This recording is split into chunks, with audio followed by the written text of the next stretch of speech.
అని పార్లమెంటులో అసదుద్దీన్ ఓవైసీ డిమాండ్ చేస్తా ఉన్నాడు.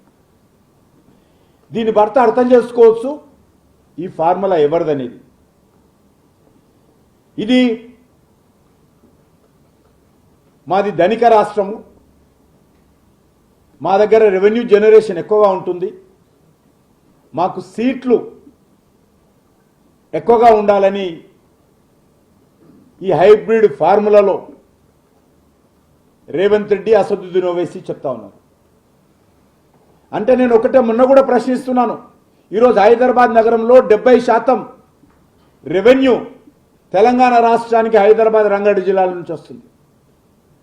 మరి మిగతా జిల్లాలకు కోత పెట్టి, మిగతా జిల్లాలకు ఎసరు పెట్టి హైదరాబాద్ రంగారెడ్డి జిల్లాలలో మాత్రమే సీట్లు పెంచాలని రేవంత్ రెడ్డి అసదుద్దీన్ ఓవైసీ లేక కేటీఆర్ కోరుతున్నా చెప్పాల్సినటువంటి అవసరం. మహబూబ్నగర్ కానీ, నల్గొండ కానీ, వరంగల్ కానీ, ఆదిలాబాద్ కానీ, ఖమ్మం కానీ, కరీంనగర్ కానీ, నిజామాబాద్ కానీ, మెదక్ కానీ ఈ జిల్లాలలో సీట్లు పెరగాల్సిన అవసరం లేదా?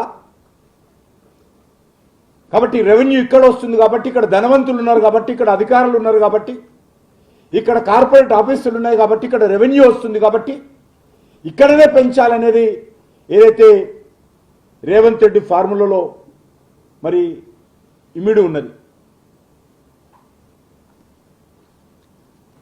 అంతేకాదు మేము ధనవంతులము, మేము ఎక్కువ పన్ను కడుతున్నాము, మాకు ఓటింగ్ రైట్ ఎక్కువ ఉండాలా, మాకు రిజర్వేషన్ ఉండాలా అని రేపు ఎవరైనా మరి భూస్వాములు ఉంటే భూస్వాములు, కార్పొరేట్ అధినేతలు ఉంటే కార్పొరేట్ అధినేతలు రేపు డిమాండ్ చేయవచ్చా, మాకు రిజర్వేషన్స్ కావాలని అడగొచ్చా? ఈరోజు అసదుద్దీన్ ఓవైసీ కాంగ్రెస్ పార్టీ చెప్పాల్సినటువంటి అవసరం ఉంది. ముఖ్యంగా నేను ఒకటే కోరుతా ఉన్నాను, ఎంఐఎం పార్టీ మహిళల యొక్క హక్కులకు వ్యతిరేకమైనటువంటి పార్టీ.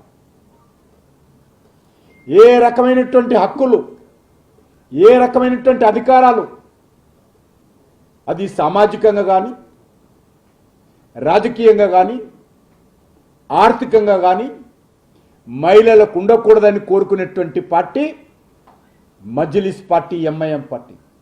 అలాంటి పార్టీతో కాంగ్రెస్ పార్టీ, అలాంటి పార్టీతో బీఆర్ఎస్ పార్టీ అంటకాగి ఈరోజు ఈ యొక్క రిజర్వేషన్స్ యొక్క చట్టాన్ని, నియోజకవర్గాల పునర్విభజన చట్టాన్ని ఈరోజు అడ్డుకుంటున్న విషయాన్ని సందర్భంగా మనవేస్తున్నాను. అంతేకాదు మహిళల రిజర్వేషన్ జరిగితే ఓల్డ్ సిటీలో మహిళా పాపులేషన్ ఎక్కువ, మజ్లిస్ డామినేటెడ్ ఉన్నటువంటి ఏరియాలో మహిళల పాపులేషన్ ఎక్కువ. ఎక్కడ మహిళలకు మజ్లిస్ పార్టీ ఎమ్మెల్యేలు ఉన్నటువంటి ప్రాంతంలో, మహిళల ఎంపీ ఉన్నటువంటి ప్రాంతంలో ఎక్కడ మహిళలకు రిజర్వేషన్ జరుగుతుందనేటువంటి కుట్రతో, మహిళల మీద వివక్షతతో, మహిళల మీద అక్కస్తో, మహిళల మీద కక్షతో ఈరోజు ఎంఐఎం పార్టీ ఈ యొక్క రిజర్వేషన్స్ వ్యతిరేకిస్తుంటే దానికి రేవంత్ రెడ్డి వంత పాడతాడు, దానికి ఈరోజు కేటీఆర్ వంత పాడతాడు. నేను ఒకటే అడుగుతా ఉన్నాను, మత ఛాదసవాదంతో ఎంఐఎం పార్టీ తన ఇన్ఫ్లుయెన్స్ను ఈ రెండు పార్టీల మీద మరి ప్రయోగిస్తున్నది. నేను ఒకటే అడుగుతా ఉన్నాను, అనేక సంవత్సరాలుగా జిహెచ్ఎంసీలో కార్పొరేషన్లో మహిళలకు సీట్లు ఉన్నాయి. ఎంఐఎం పార్టీ నుంచి తప్పని పరిస్థితుల్లో పెట్టారు పోటీ. ఏ ఒక్క కార్పొరేటర్ పేరైనా సరే, సుమారు 30 సంవత్సరాలు అయింది కదా, మహిళా కార్పొరేటర్స్ అక్కడక్కడ మజ్లిస్ పార్టీ గెలుస్తున్నారు కదా, ఏ ఒక్క కార్పొరేటర్ అయినా, ఎవరైనా కార్పొరేటర్ పేరు హైదరాబాద్ నగరంలో చెప్పగలుగుతారా? వాళ్ళని కార్పొరేటర్ అయినా కూడా ఇంటి నుంచి కాలుకు బయట పెట్టని వాళ్ళు కార్పొరేటర్గా గెలిచిన తర్వాత కూడా వాళ్ళకి ఏ రకమైనటువంటి హక్కులు, అధికారాలు మజ్లిస్ పార్టీ ఇవ్వదు. వంటింటి కుందేలుగానే చూస్తారు. వాళ్ళందరూ కూడా వంటకు మాత్రమే పరిమితం కావాలి, పిల్లలు కనేటువంటి మిషన్లుగా మాత్రమే మహిళలు ఉండాలి, ఎంఐఎంకు మద్దతుగా జనాభా పెంచాలి. ఇది ఎంఐఎం యొక్క ప్రాంతం. అంతే తప్ప మహిళల హక్కుల గురించి ఏ రోజు కూడా ప్రయత్నం చేయరు. నేను ఇంతకుముందు చెప్పినట్టు మహిళా కార్పొరేటర్స్ వాళ్ళ అధికారాలు ఏ రకంగా తొక్కి పెడుతున్నారో, ఏ రకంగా వాళ్ళ సెక్షన్ను అణిచివేస్తూ ఉన్నారో మనకందరికీ తెలుసు. అందుకే నేను తెలంగాణ ప్రజలను, తెలుగు ప్రజలను, దక్షిణ భారతదేశ ప్రజలను కోరుతా ఉన్నాను. దక్షిణ భారతదేశానికి మేలు జరిగే విధంగా ఉండాలనేటువంటిదే నరేంద్ర మోడీ గారు కొత్త ఫార్ములా. నేను ఒక పార్టీ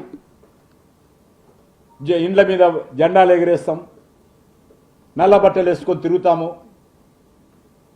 మీరు ఇప్పుడు వేసుకున్నా వేసుకోకపోయినా భవిష్యత్తులో మీకు మిగిలేది నల్ల బట్టలు మాత్రమే.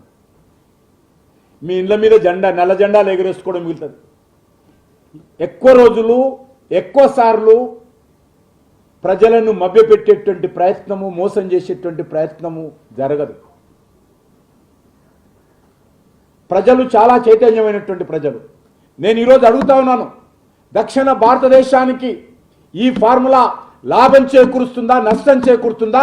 దమ్ము, ధైర్యం ఉంటే ఈ పార్టీలు సవాల్ చేయాల్సిందిగా కోరుతా ఉన్నాను, చర్చకు రావాల్సిందిగా కోరుతా ఉన్నాను. కానీ వితండవాదంతో కాదు, వాస్తవిక దృక్పథంతో రండి. చర్చించడానికి కేంద్ర ప్రభుత్వం సిద్ధంగా ఉంది. కానీ అదే ఇన్ని రోజులు ఏం మాట్లాడారు, ఇప్పుడేం మాట్లాడుతున్నారు?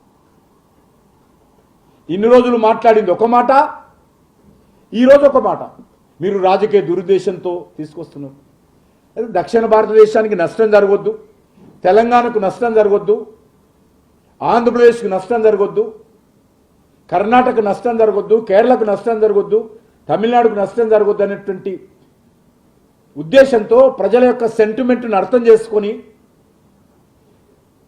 ఉత్తర భారతదేశంలో జనాభా పెరిగినప్పటికీ కూడా, బీహార్లో జనాభా పెరిగినప్పటికీ కూడా, మధ్యప్రదేశ్లో, రాజస్థాన్లో జనాభా పెరిగినప్పటికీ కూడా, దక్షిణ భారతదేశంలో జనాభా తగ్గినప్పటికీ కూడా